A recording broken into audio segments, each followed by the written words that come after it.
Nos quisieron calladas, ahora gritamos más fuerte. Bienvenida a Con Digna Rabia, un espacio donde transformamos el dolor en resistencia, la indignación en acción y la rabia en dignidad. Soy Fabiola Naya, psicóloga, feminista.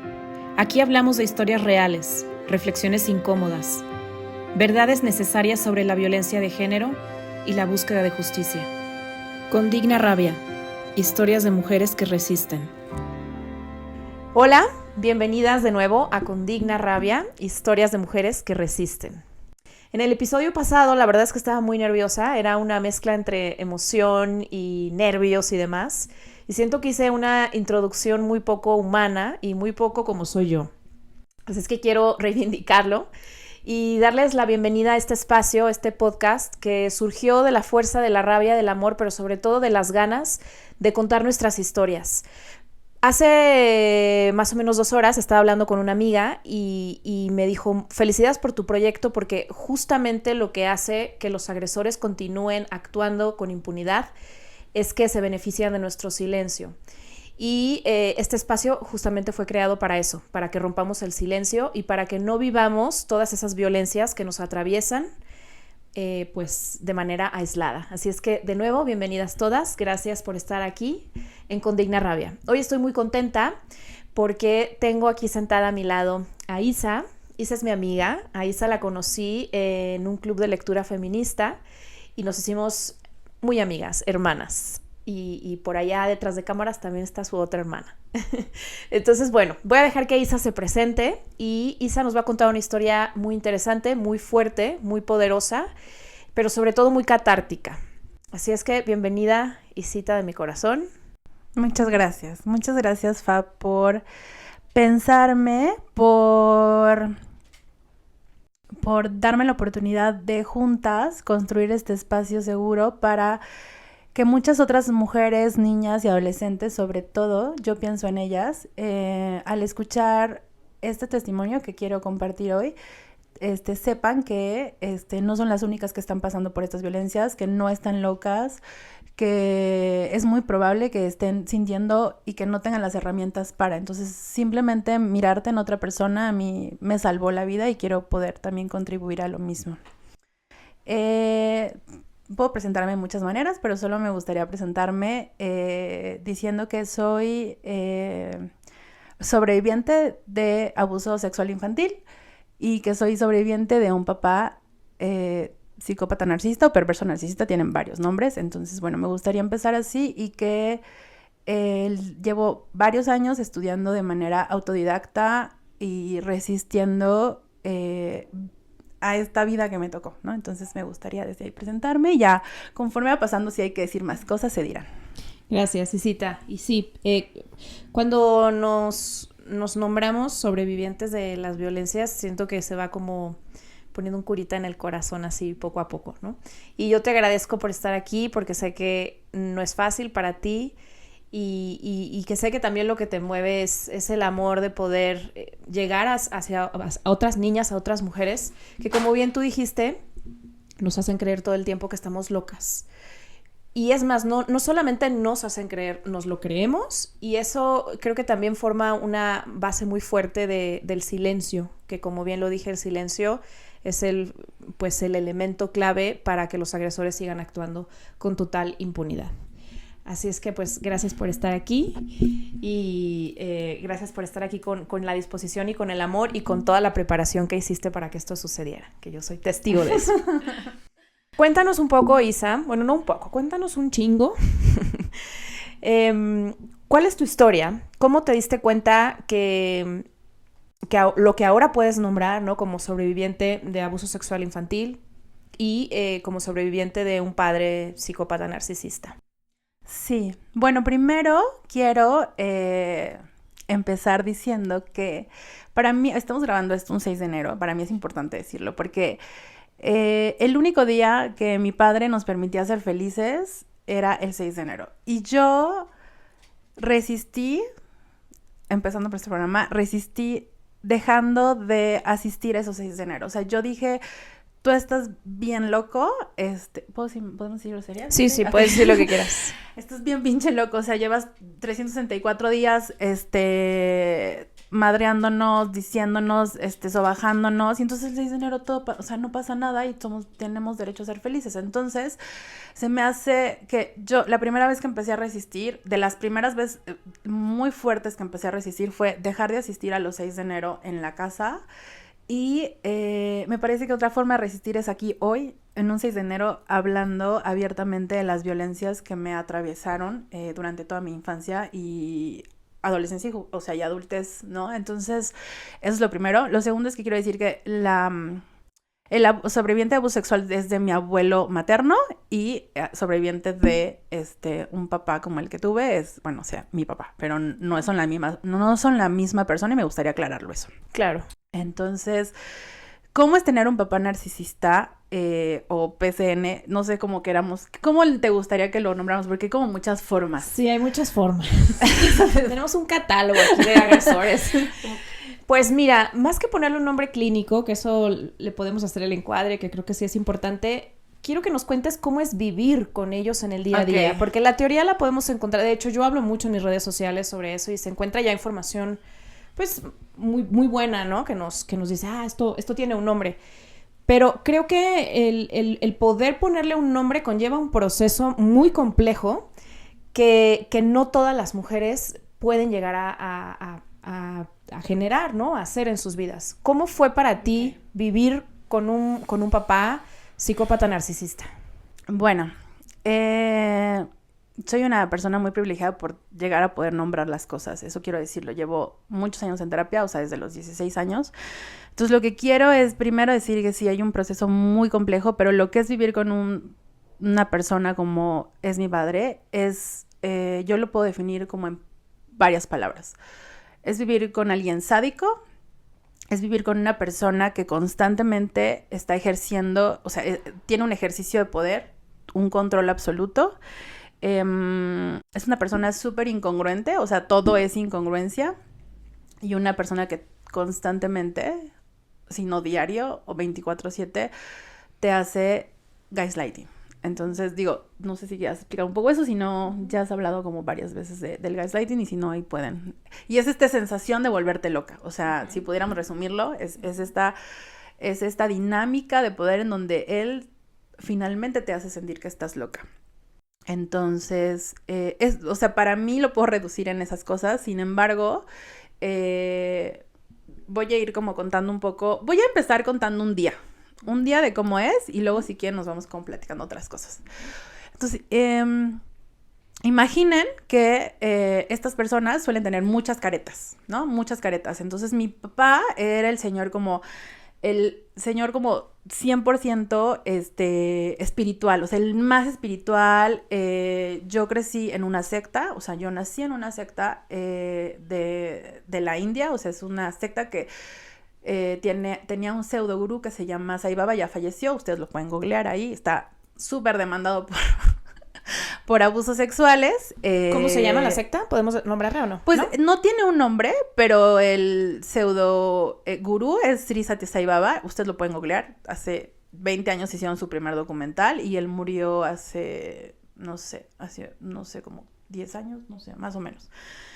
Entonces, este señor, el gurú, ser vivo que dice que es una persona que es Dios, o sea, encarnado, ¿no? O sea, que viene de muchos dioses atrás. Pues yo nací y entonces yo crecí genuinamente creyendo que yo conocía a Dios en vida. Y eso duró o sea, muchos años de mi vida. Entonces, bueno, ahí está la primera careta de mi padre, que es súper espiritual, que entonces nosotros rezamos toda la vida para nosotros poder haber conocido a este ser supremo. Nosotros somos encarnaciones del amor. Entonces, no sé, imagínate, yo me sentía así de, oh, por Dios, yo nací en la era de la reencarnación. Otra careta de papá era que era un señor progre. Entonces es como, ay, yo soy súper buena onda. yo soy como, estoy en contra del capitalismo, en no sé qué, y todas estas cosas. O sea, es una persona que además, como son muy inteligentes, quiero decir que ese es un punto, son personas muy inteligentes. Muy seductoras. Muy seductoras, son totalmente charming hacia las otras personas. O sea, sabes perfectamente, sabes perfectamente que todo el mundo, o sea, los admira, es como el más espiritual, el que más hace conciencia, o sea, una locura, porque entonces es como, claro, yo tengo al papá que es progre, que es como anticapital, o sea, como de él lucha por los derechos de los niños y de las niñas, porque genuinamente nosotros, o sea, él nos decía, los derechos de los niños y de las niñas. ¿Qué otra careta tenía? Aquí tengo notas, disculpen por favor, pero es que es mucha información y para mí yo tengo TDA. No veníamos preparadas, pero traemos por acá un pergamino. Entonces, es una persona, bueno, como les dije, muy culta, o sea, genuinamente él tiene una careta de muy culto y entonces la gente se le acerca así como de, wow, quiero saber, no sé qué, y entonces todo esto, imagínense, este imaginario de, wow, tu papá es súper progre, wow, tu papá es súper culto, wow, tu papá es súper espiritual, versus esto, un día común y corriente. Nosotros, él llegaba a nuestras literas y entonces nos decía, así, literal. Entonces tú empiezas a arrancar como tu día, ¿no? Entonces él va a decir 3 ohms y de repente, pues tú estás despertando, o sea, tienes 6 años, 7 años y entonces estás así como abriendo el ojo y de repente, ¡no estás diciendo el om bien! Y tú así, no, sí, ¿no? Así. Y todo lo que voy a decir suele, yo me río genuinamente porque es muy absurdo ahora y ahora duele menos, pero no da risa cuando estás viviendo eso. O sea, quiero que sepan que hay o sea, tú todo el tiempo vives con la ansiedad a tope. Entonces, yo sé que muchas de las cosas que voy a decir van a parecer cagadas, incluso yo me voy a reír, pero esto no es cagado.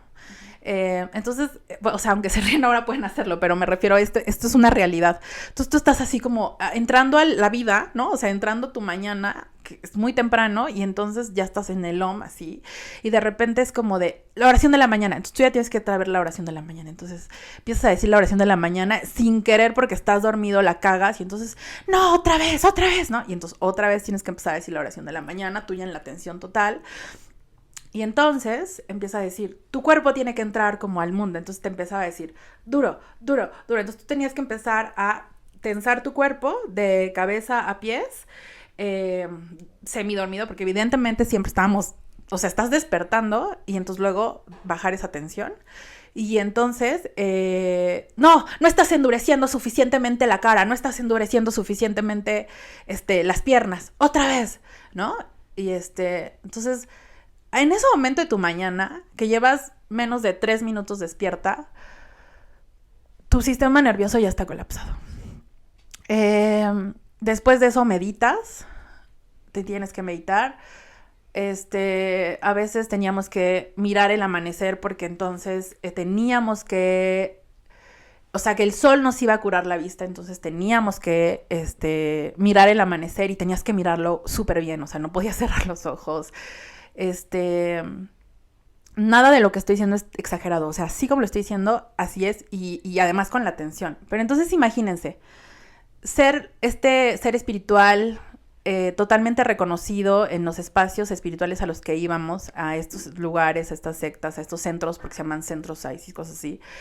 Pero al mismo tiempo ya hay otros, o sea, centros Yogananda, centros de un montón hay así. Y entonces levantarte con un güey que te está diciendo, o sea, lo estás haciendo mal, no estás realmente pensando en Dios, estás diciendo mal la oración.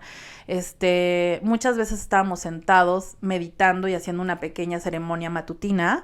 Entonces imagínate, o sea, hay veces en que mi mamá se queda dormida y era así de, no, ma, despierta. O sea, el miedo que teníamos de que si veía que mi mamá se estaba quedando jetona, iba a haber pedo porque iba a haber madrazo y entonces iba a haber una represalia para todas. Entonces era algo muy fuerte.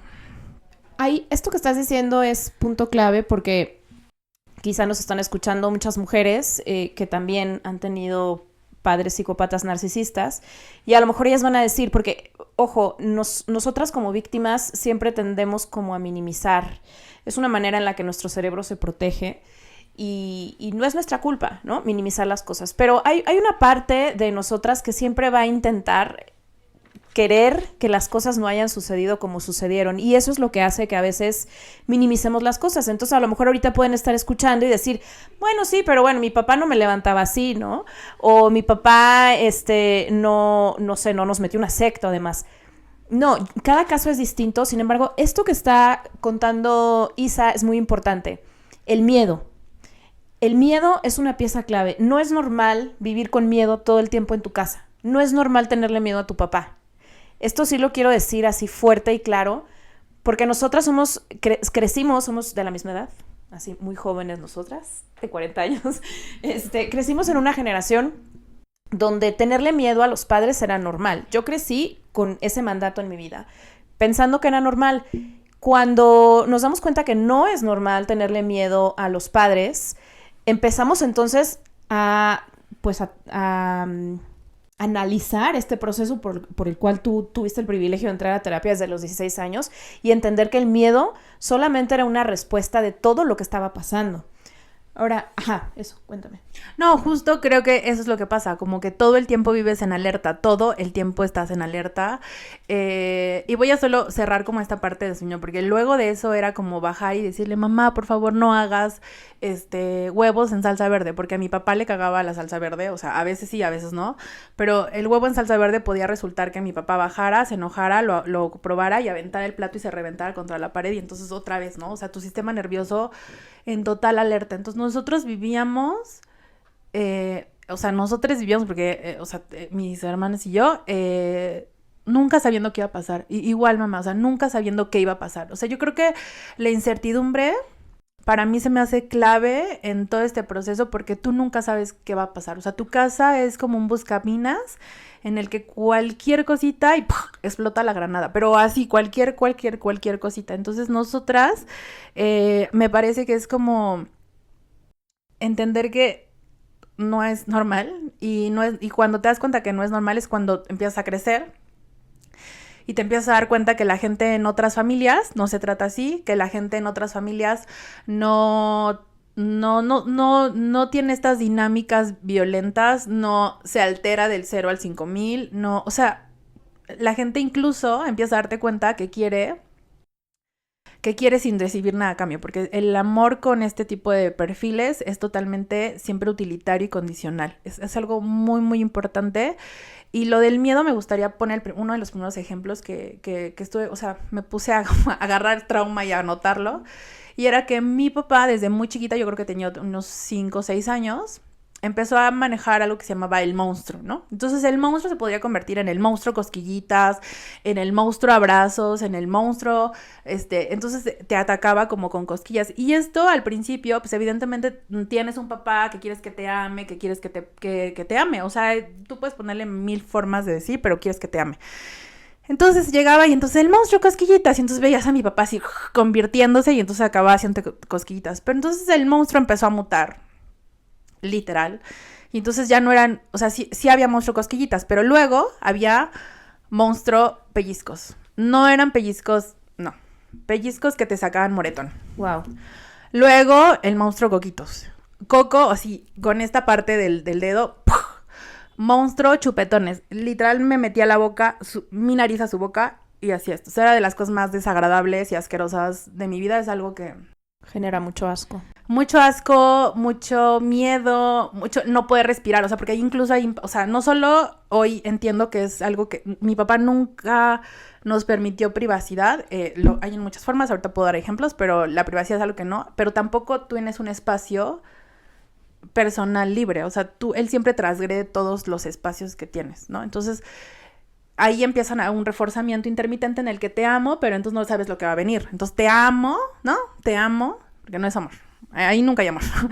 Te amo, pero viene algo, ¿no? Entonces, tú ya no sabías si o sea, tú entiendes desde muy chica que el amor siempre va a venir con un precio. Y ese precio va a ser, pues en este momento de mi vida, de ese momento de mi vida de chiquita era como, pues iba a haber beso, pero es posible que llegue el monstruo. Y no siempre había monstruo. O sea, por eso siempre era esta cosa como no sabes qué va a pasar. De estar así como alerta. Y es que esto que estás mencionando es muy importante porque estar a la expectativa de si sí va a pasar o no va a pasar es lo que genera la dependencia emocional en las víctimas, y esto también lo mencionamos en el episodio pasado, porque muchas personas pueden llegar como a preguntarnos, bueno, ¿y por qué te quedaste? O por qué, o a lo mejor ahorita que están escuchando el testimonio de Isita dirán, pero ¿cómo puedes sentir amor por un papá así? Es que no todo el tiempo son así. Hay unas cosas muy maravillosas que seguramente también hizo tu papá, ¿no? O que se veían como muy maravillosas, que hace que genuinamente tú sí desarrollas amor por esas personas. Ellos no, pero tú sí. O sea, lo que tú estás sintiendo es real. Claro, después del amor viene el madrazo en sentido figurado, el maltrato, y literal. Claro, pero es que digo en el sentido figurado, en tu caso fue literal, pero no todos los psicópatas son violentos físicamente. En el episodio pasado, Gaby nos dijo algo que me llegó porque me identifiqué con ella, y cuando ella estaba hablando de su agresor, de sus agresores, de los dos agresores, dijo, yo nunca en la vida los vi violentando ni poquito a ninguna mujer, ni siquiera a la mamá de sus otros hijos. O sea, es una cosa como muy, muy fuerte porque además Gaby dijo, porque ellos sabían que si yo me daba cuenta de eso, yo no iba a ser una víctima para ellos, yo no lo iba a permitir, yo no iba a seguir con ese vínculo. Entonces, traigo esto a colación porque ellos te estudian, ellos saben hasta dónde puedes tirar la liga. Y con los niños, que lo cual tú estás ahorita platicándonos, con los niños es muy fácil, porque los niños pues son personas inocentes, que no tienen malicia, que son pues totalmente manipulables, son un pedacito de plastilina que puedes moldear a tu gana, a tu voluntad. Entonces, gracias por compartir esta parte de la intermitencia, porque a lo mejor ahorita muchas mujeres están ahí atrapadas, ¿no? Pensando, pero es que no es tan malo. ¿Sí será? ¿No será? Cuando hay duda, pues no hay duda. Pero es muy sutil y voy a contar como justo como, ¿qué te hace pensar que es un buen papá? Bueno, su máscara de soy un papá progre porque yo fui a los scout, entonces esto generó que yo fuera autosuficiente y que yo pudiera saltar las montañas, irme a los 5 años sola a un campamento, o sea, todas estas cosas, ¿no? Mi papá me metió a escuelas Montessori, entonces mi papá básicamente experimentó conmigo porque yo soy la primogénita además en su familia y en mi familia, núcleo, ¿no? Entonces, o sea, yo en ese lugar fui experimento de todo y sí creo que se me cuidó un poco más que a mis otros hermanos porque como que fue como, ¿no? Donde fue picando, donde fue viendo, donde fue calando, al principio. Entonces, claro, por supuesto, dices, claro que mi papá me ama, claro que mi papá... la primera vez que sentí abiertamente la humillación, hay mucha humillación en cualquiera de estas relaciones. Mi papá, además, entonces, como éramos progres, nosotros no escuchábamos música que escuchan las otras personas. Hay un alto como porcentaje de... o sea, tú sientes que eres más que los otros. Vas siempre desde la devaluación a la... cuando admiras a alguien. Grandiosidad. Sí, entonces pasas de un lado a otro, pero de inmediato, o sea, sí. Entonces mi papá era como, no, escuchamos música que solo pasa en Radio Educación, que solo pasa en Radio UNAM, que solo se escucha en el CENART, o sea, solo lugares culturales, ¿no? Entonces, idealización, devaluación, o sea, ahí vas, de un lado a otro todo el tiempo. No existen medias, o sea, es aquí y hacia abajo y de regreso. Estábamos en un concierto de un grupo infantil que se llamaba Los Hermanos Rincón, y entonces me acuerdo perfectamente que yo estaba chiquita, tenía unos 8 años, 9 años, y entonces estaba muy emocionada porque aparte te podías acercar, son personas mucho más, o sea, no es como que vayas a un concierto como de Cricri o algo así, pero bueno, es un ejemplo. Y ya no lo puedas tocar, no, es gente bastante normal, bastante hippie también, o sea, es como, pues sí, o sea, es como trova para niños, o sea, es lo que quiero, como trova para infancias. Entonces me acerco y mi papá, y yo así como de, wow, súper emocionada y me encantó esta canción y no sé qué, o sea, para las nuevas generaciones como el Luis Pesetti de los millennials o más para acá, cosas así. Entonces, yo muy emocionada me acerco, mi hermano también estaba chico y mi papá se pone serio y les dice, ella no es una verdadera Hermanos Rincón, porque escucha a Gloria Trevi.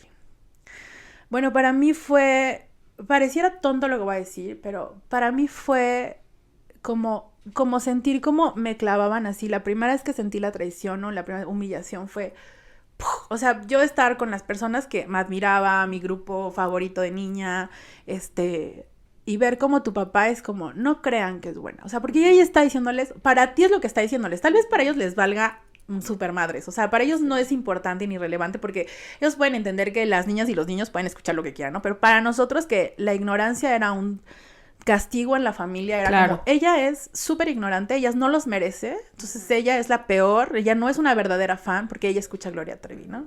A escondidas, evidentemente. Entonces quiero también ahí ver, o sea, como que logren ver que no siempre es lo que dicen, sino las formas y cómo llevan la construcción de las conversaciones con las dinámicas. Te llevo a un lugar en donde te estoy premiando porque, claro, eres mi hija y mereces estar en el concierto del grupo que yo te dejo y te permito escuchar. Pero te lo voy a arruinar. Exacto. Siempre te van a chingar el momento. Siempre. Sobre todo tus momentos más importantes y felices. Y esto lo hacen con las infancias, pero también lo hacen, las parejas lo hacen con tu cumpleaños, con las navidades, con un reconocimiento que te den. Pareciera que te apoyan, que están ahí, pero van a hacer alguito que te va a joder el evento.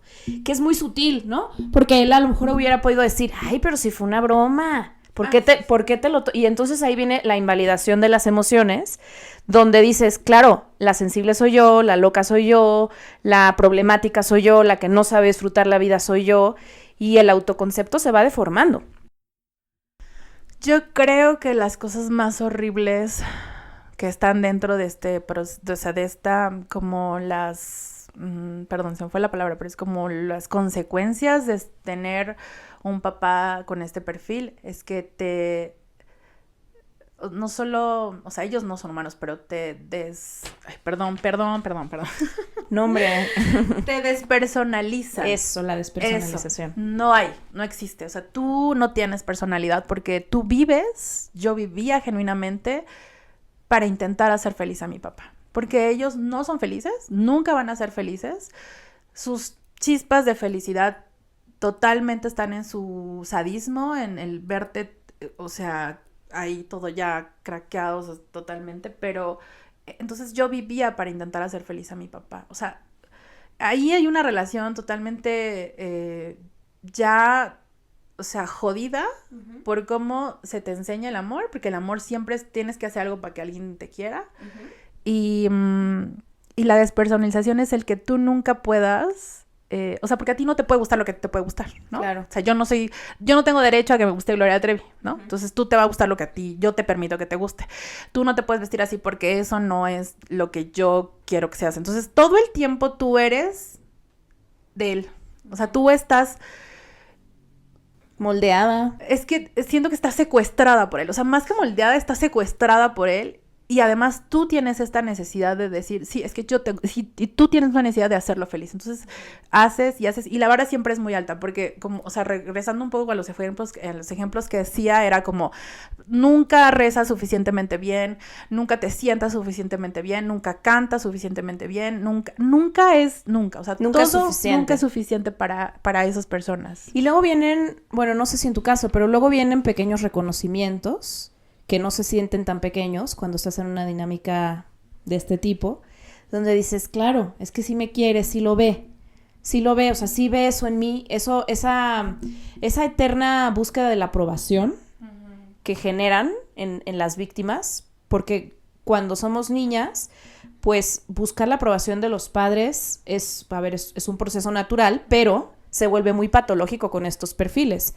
porque como nunca van a aprobarte, pero a veces parece que sí te aprueban y luego resulta que te sueltan el madrazo, literal o no, entonces la búsqueda de esa aprobación se va haciendo cada vez pues más crónica. Sí, y además es muy cruel para los demás hijos, porque yo te puedo decir que, mi hermana y mi hermano me ven, bueno, voy a hablar de mi hermana específicamente, me decía, es que contigo era la única que hablaba, o sea, tú eres la única digna de sentarte y de que contigo dice, tú sí tienes un poquito de IQ, tú sí logras entablar una conversación, a ti sí te puedo hablar de cosas importantes, pero entonces aquí estás, pero con la condición de que devalúa a tu hermana o a tu hermano, ¿no? Entonces Es cruel todo ese proceso porque sí, igual y contigo se sienta a hablar, ¿no? Contigo sí juega ajedrez, contigo llega y te dice, toma, te doy este libro, tú sí eres como, como digna de, porque además hacía cosas que pues, supongo que tal vez las hagan otros padres, pero en nuestra casa, yo les puedo decir que cuando me dicen, como, pero ¿cómo es? Y yo, ¿has visto el Castillo de la Pureza? No es exageración. ¿Has visto la Casa de Cristal? No es exageración. O sea, así, si ustedes googlean, así, hay cosas así de graves. Entonces, todo el tiempo es como de, bueno, pero es que sí me miró, es que sí se sentó conmigo, es que sí platicamos, es que mi papá y yo sí podemos tener una conversación, ¿no? Sí me quiere. Sí, claro. O sea, y además... por ejemplo, él tenía muchas cosas de que si te sentabas y entonces te decía, te voy a poner esto. Entonces tú tenías que adivinar qué obra por ejemplo, de Beethoven, Mozart, cualquiera en qué opus era, qué no sé qué. Entonces era una cosa así como que obviamente fracasábamos. O sea, nosotros nunca íbamos a lograr saber qué pedo con esas cosas, pero era parte, como todo el tiempo se escuchaba en casa, pues tenías que saberlo. Entonces, yo iba desde chiquita a la sala Yolín Yolisli y yo tenía que saberme cosas. Y entonces esto parece exagerado. Tal vez a mi hermana no le tocó, pero era una cosa realmente cruel porque es como de, güey, no sé qué opuse a... Ya tengo un montón de cosas bloqueadas, pero me acuerdo perfectamente que era como, sí sabía cuando estaba chiquita la diferencia entre Mozart, entre Bach, entre no sé qué, porque además, o sea, te enseñan a reconocerlo, pero siempre es del miedo. Entonces, todo el tiempo tu sistema nervioso está colapsado, todo el tiempo. Y dejar de normalizar esto, porque en cualquier vínculo afectivo, sea con tu papá, tu mamá, tus parejas, hermanos, amigos, lo que sea, tener el sistema nervioso colapsado no es normal. Es una señal, de hecho, como ya ni siquiera es roja, es como roja parpadeante de largo de ahí, ¿no? O de entender que hay algo que no está bien, porque cuando hemos crecido en hogares donde tener el sistema nervioso colapsado es normal, después es muy complejo entender que puedes vivir con el sistema nervioso tranquilo. Es muy difícil, de verdad. Y tendemos a relacionarnos más fácilmente con vínculos que nos vuelven a generar esa activación. No es que nos guste la mala vida, no es que no sepamos escoger, ¿no? Y todas esas falacias de la psicología pop, de las cuales también hablé el episodio pasado, sino que genuinamente hay que entender que cuando te condicionan a estar todo el tiempo ansiosa, intranquila, con colitis, o sea, ya ni hablamos de cómo se destruyó tu sistema digestivo, que es importante también mencionar, ahorita a ver si nos cuentas un poco cómo esto también impactó en tu salud, pero antes de eso, Isa, quisiera que nos contaras ¿cómo decidiste romper este vínculo? Porque yo sé que en este episodio pues no nos va a dar el tiempo para que nos cuentes toda la vida, ¿no? De lo que hizo tu papá con la familia, pero ¿qué fue lo que hizo que tú dijeras se acabó y puedo nombrar que mi papá es un agresor y que no quiero volver a saber nada de él? Pues siento que el feminismo me salvó, chicas, sí. El feminismo me ayudó a acceder a temas que no había podido acceder, a pesar de que yo desde muy chiquita, literal, yo fui a un DIF, o sea, y yo fui a buscar ayuda, o sea, no me llevaron. Mis papás se enteran nuevamente de que he sido abusada durante un periodo muy largo, o sea, desde mis 2 hasta mis casi 10 años por mi abuelo. Y entonces entramos a una asociación, mi papá es lo que puede hacer, entonces gracias, pa, por llevarme, ¿no? Gracias. Pero conozco la terapia y a partir de eso yo empiezo a buscar terapia de forma, o sea, por mi propia cuenta y pues me alcanzaba para el DIF. Entonces yo iba al DIF a buscar ayuda. Y o sea, yo puedo ver mi proceso, y yo solo iba a terapia a sobrevivir. Yo tuve dentro de mi vida 2 intentos de suicidio, que regularmente, no me nombro sobreviviente de eso, pero soy sobreviviente también porque cuando mi papá se enteró, lo que hizo fue decirme como reírse de mí en mi cara y hacer como como de ni eso puedes hacer bien. O sea, fue algo muy duro y ya llevo muy poco tiempo hablando de esto porque la gente no nos queremos suicidar para llamar la atención. La gente nos queremos suicidar porque el dolor es sumamente alto. Entonces, cuando tu dolor, cuando ya no, o sea, tu gama de posibilidades ya no hay una salida, es, güey, ya no quiero que me duela. O sea, y he cruzado también depresiones en donde dices, güey, si ya no me levanto mañana, está bien. O sea, esa es la posibilidad, como que para el dolor. Y bueno, imagina que tú estás, o sea, yo a los 16 años hago esto y entonces es como, o sea, tu padre se ríe de ti, que tu vida es tan poca que le da risa que te la quieras quitar. O sea, es una cosa muy fuerte.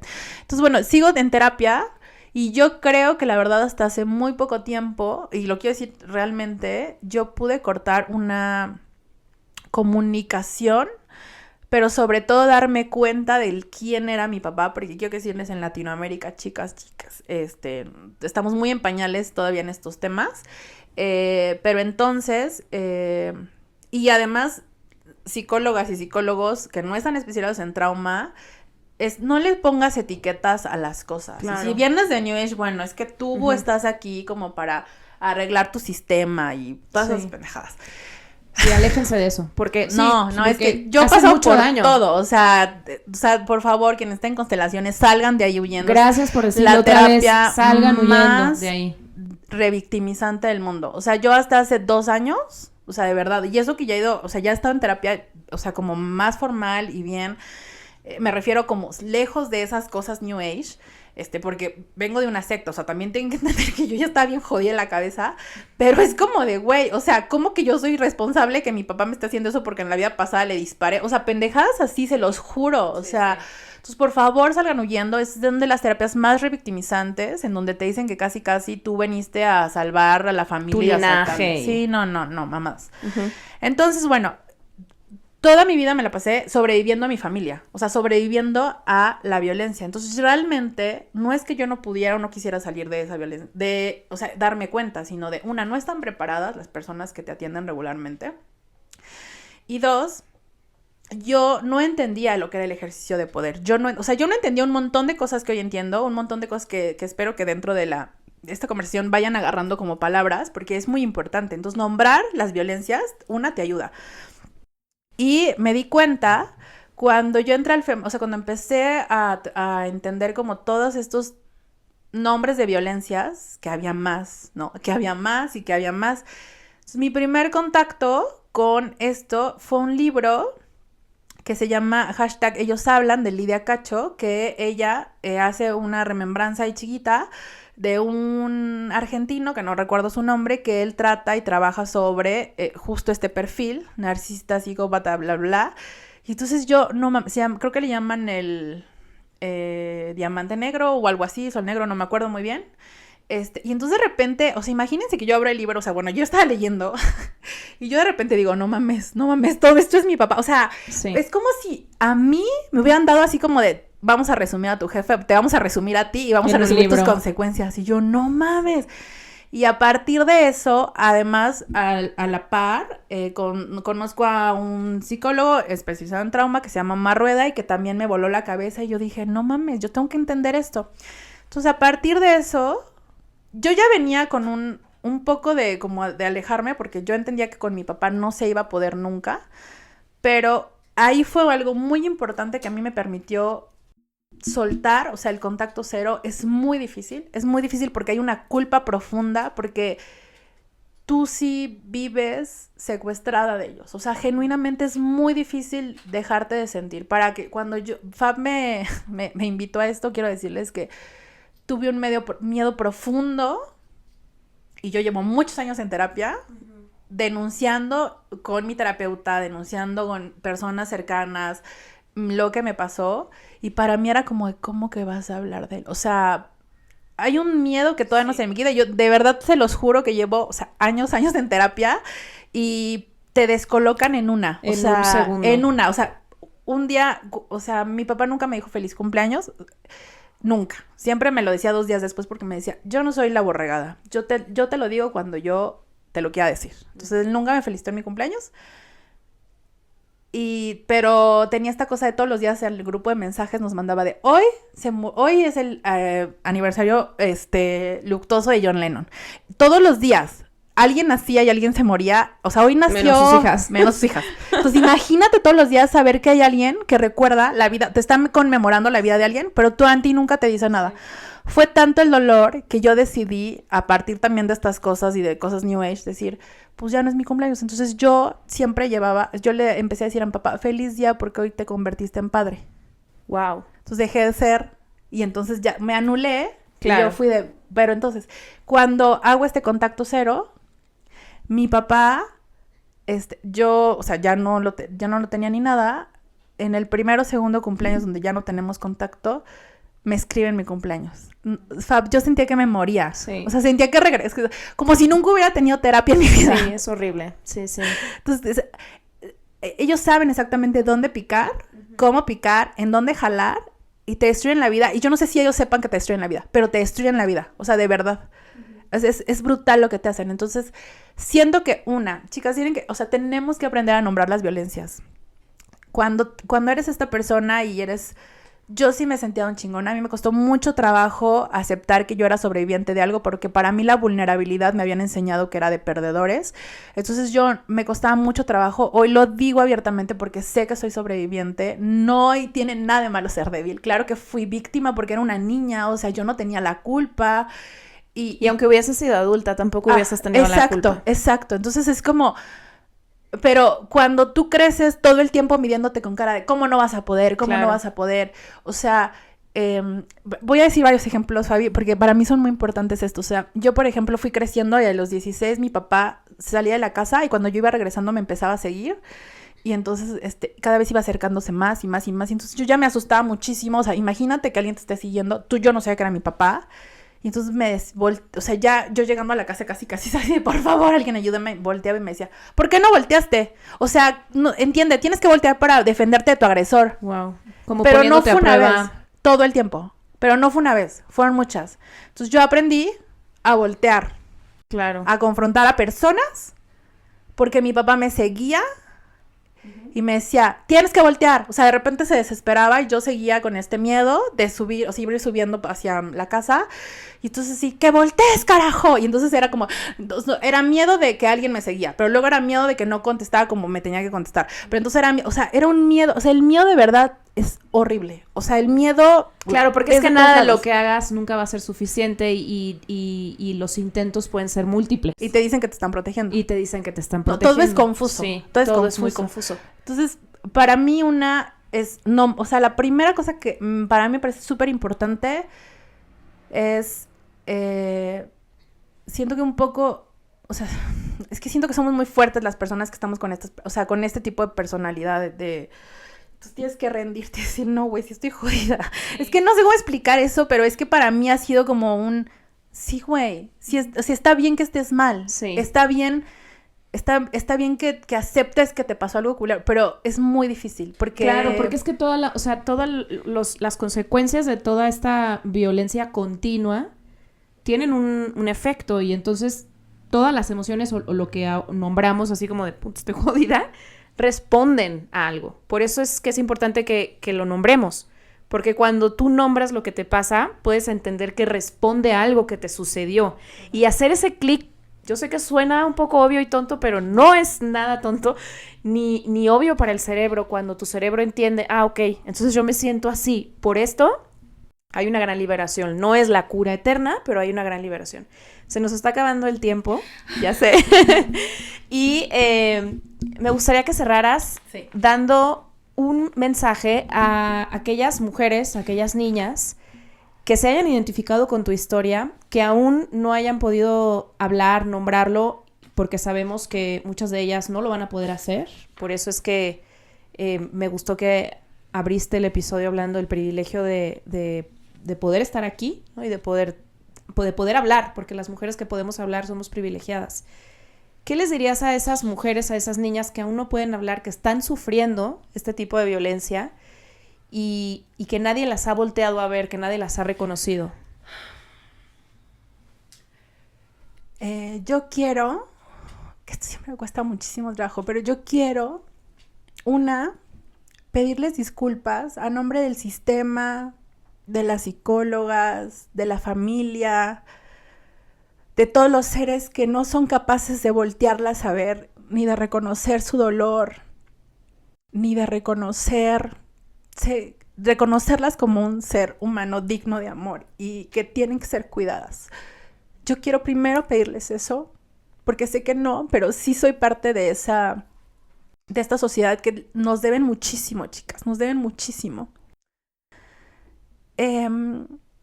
Y que yo les creo, es muy importante que sepan que les creo, que no están solas, aunque parece y nos sintamos que sí estamos solas.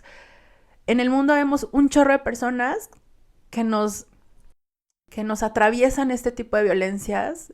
Ahora, o sea, sí siento que es bien un arma de doble filo que les diga, busquen en redes, porque en redes encontramos un montón de cosas, ahora todo el mundo le dice psicopatransir y no lo es, o sea, no lo es, entonces, pero sí podemos reconocer violencias, o sea, acercarte desde el violentómetro, acercarte a mujeres o a psicólogas que están hablando de violencias es súper importante, no están locas. El que te hagan sentir confundida constantemente, que tú tengas miedo, que todo el tiempo, o sea, tú puedes llegar con el speech perfecto para decirle algo y que tú acabes pidiendo perdón, no es normal, o sea, no es normal que tú sepas que, o sea, que ya estás como toda preparada y acabes pidiendo perdón, o sea, eso no es normal. Entonces, creo que hoy más que nunca, yo lo que les puedo decir es que aún con la vergüenza, pidan ayuda. Pidan ayuda es contarle a tu mejor amiga. A veces es complicado porque esas mismas personas nos dicen, date cuenta, amiga. Y sí, no es que nos queramos dar cuenta, es que no puedes ver otras cosas. Entonces, buscar redes de apoyo es muy importante e intentar tener justo a alguien al que siempre le cuentes las cosas. Porque entre toda la gente que les vas a contar, hay alguien que te va a salvar, que te puede salvar de algo. O sea, y lo digo desde hasta un feminicidio, o sea, que es lo peor que nos puede pasar, pero la humillación y todo lo que nos pasa entonces confiemos en nosotras, o sea, sigamos haciendo redes de apoyo porque nos están salvando las redes de apoyo, o sea, este año y medio a mí me salvó la red de apoyo que hice con Fabi y he avanzado cabrón, y yo me siento sostenida y siento que no estoy loca y siento que no se me juzga, ¿no? Porque yo no tuve la culpa de eso y yo creo que ninguna mujer a ninguna edad tiene la culpa de eso. Y también les quiero decir que a mí me parece súper importante, Fab, que sepan que sí, las niñas y las hijas reproducimos violencias o sea, teniendo un papá como lo tenemos. O sea, yo me reconozco que fui una mujer sumamente violenta, que violenté a mis parejas, que tuve unas dinámicas de poder, porque eso es lo que aprendes. Pero cuando tú entiendes que eso aprendiste y que no eres el resultado solo de ello, sino que tienes la posibilidad de decir, yo elijo no lastimar a las personas y te comprometes con este proceso terapéutico, les prometo que vamos a tener relaciones más sanas. O sea, yo hoy entiendo por qué tuve relaciones violentas, donde yo fui la persona violenta, pero quiero decirles que sí se puede salir de ahí y que aunque lo veamos súper lejano y aunque lastimemos a personas como nos lastimaron, es posible salir. Y por último, quiero decirles que nuestra vida no les pertenece a nuestros padres violentadores. Nuestra vida es nuestra, aunque nos cueste. Nuestra vida se las tenemos que arrebatar a todos los niveles, o sea, mental, físico, espiritual, o sea, necesitamos arrebatarle nuestras vidas y como dicen nuestras hermanas trans, nuestra mayor venganza es ser felices. Y como nos dice nuestra hermosa hermana, que aparte amo, la vergüenza tiene que cambiar de bando. Y hoy me siento sumamente conmovida porque sí me siento honrada de poder decirlo, no me siento avergonzada, no me siento incluso avergonzada de haber sido violenta porque entiendo que eso me enseñó, pero hoy elijo no serlo, ¿no? Entonces, hay esperanza. Eso aprendí en este espacio con Fab, en nuestro grupo, hay esperanza y sí se puede salir de esos espacios. Entonces, cuando haya vergüenza también podemos escribir, o sea, escriban. Escriban, pinten, bailen, canten, que salga del cuerpo es importante. Sí, y hay muchas, estamos aquí para acuerparnos, el acuerpar es justo abrazarnos desde las violencias que nos atraviesan, desde nuestros dolores que nos atraviesan. Entonces, sabemos un montón de mujeres que nos atraviesan los mismos dolores, tal vez no de la misma forma, pero no están locas, no están solas, y espero profundamente que algo de lo que hemos compartido hoy resuene y sepan que hay esperanza. Qué bonito. Muchas gracias, Isa. Y yo cierro agradeciéndote, porque sé que no fue fácil para ti, y además cuando me dijiste justo este día para mí es importante, dije pues qué bonito que lo vamos a hacer justo hoy. Te agradezco mucho la confianza, el apoyo, la disposición, las ganas de seguir tejiendo redes. Gaby nos lo dijo en el episodio pasado, el amor de las mujeres salva, y yo no me voy a cansar de decirlo todo el tiempo. A mí quienes me han salvado siempre son las mujeres, y si ustedes analizan su historia se van a dar cuenta que el amor de las mujeres salva. No todas las mujeres, también hay mujeres agresoras, pero el amor de las mujeres nos salva. Si es que acérquense a sus redes, y si no las tienen, pues hay que crearlas. Nosotras creamos un club de lectura feminista y ahora todas somos hermanas y nos apoyamos y estamos ahí, unas más que otras, pero creamos una comunidad. Y sí se puede crear esa comunidad a la edad que tengas, porque a veces me dicen, es que ya estoy muy grande, ¿para qué? Las mujeres tenemos muchas edades y siempre podemos conectar. Así es que gracias por ponerlo en palabras tan bonitas, por tu valentía y por dar esta esperanza. Hay vida más allá del abuso, hay vida más allá del trauma, y esto también es importante que lo entendamos. Muchas gracias, Isita, por estar aquí. ¿Quieres mencionar alguna red social en la que te puedan encontrar? Porque, bueno, Isa también escribe increíblemente bonito y no sé si ya vayas a lanzar el blog y quieres que... o lo ponemos en la descripción. Lo ponemos en la descripción. Ajá. Pero... Ay, no sé, quiero retomarlo de la amistad rapidísimamente. Okay. No tengan miedo de hacer amigas a la edad que sea. Yo pensé que yo no podía hacer amistades porque era incapaz de ser amada como soy, y es algo que nos pasa mucho. O sea, no creemos que somos merecedoras de amor porque siempre se nos ha sido condicionado. Entonces, créanselo, o sea, no importa, inténtenlo porque lo van a tener, y si somos dignas de amor solo por el hecho de existir. Entonces, nada, estoy muy agradecida por este espacio. O sea, yo de verdad te adoro, y además me parece que es muy importante decirles, o sea, me encanta que se haya llamado Digna Rabia tu blog, porque quiero decirles, no tienen por qué perdonar a nadie. Esta cosa absurda de perdona a tu padre, no, o sea, no hay manera. Esto que estoy haciendo hoy se llama justicia restaurativa, porque él jamás me va a pagar ninguna terapia. Es mi única forma de sentirme un poquito, que la verdad lo hago más por compartir mi historia para ver si alguien le ayuda, pero esto es justicia restaurativa. Y todas tenemos derecho a ella. Todas. Entonces, no tengo ahora, pero estamos dando unos talleres, mi hermano y yo hermosos, entonces les voy a dejar en la descripción el blog, el IG de mi hermana, que estamos haciendo talleres para mujeres y diversidad, en donde hablamos sobre la corporalidad, un montón de cosas bien chidas. Este año se vienen nuevos temas, entonces dejamos ese ahí, y próximamente igual va a haber una publicación, porque soy escritora, entonces y justo hablo de estos monstruos, entonces me encantará que también podamos compartirlo. Te agradezco muchísimo. Gracias, Isita, y gracias a ustedes que se quedaron hasta el final. Por favor, suscríbanse al canal. Me encuentran con Digna Rabia Podcast en todas las redes sociales, bueno, en YouTube, en Instagram y en Spotify también. Muchas gracias por estar aquí y nos vemos en la próxima, Isita. Gracias. Adiós. Porque sí, sentimos rabia, pero es una rabia digna, transformadora y necesaria. Aquí encuentras inspiración, fortaleza, dolor y comunidad para seguir adelante. Esto es Con Digna Rabia. Historias de mujeres que resisten.